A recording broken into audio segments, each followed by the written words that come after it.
siz homilador bo'la olmaysiz agarda quyidagi 5 ta check-updan o'tmasangiz. Birinchisi bu bachadon.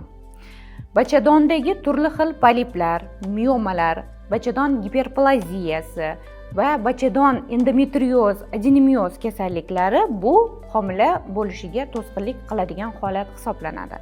Ikkinchisi, bu tuxumdon bilan bog'liq holatlar. Tuxumdondagi turli xildagi hosilalar, turli xildagi kistalar, bular ham homila qolishiga to'sqinlik qila oladi. Uchinchisi, bachadon naylari.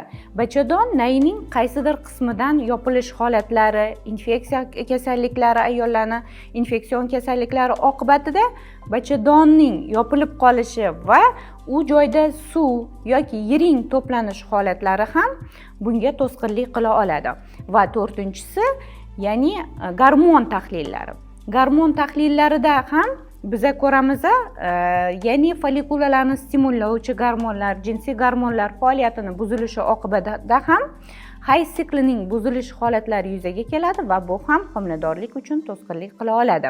Va albatta, eng muhim bo'lgani bu erkaklik faktori bilan o'sha erkaklarda yuzaga keladigan bepushtlik holati bilan, ya'ni juftliklarda homila bo'lmaslik holatlari namoyon bo'ladi.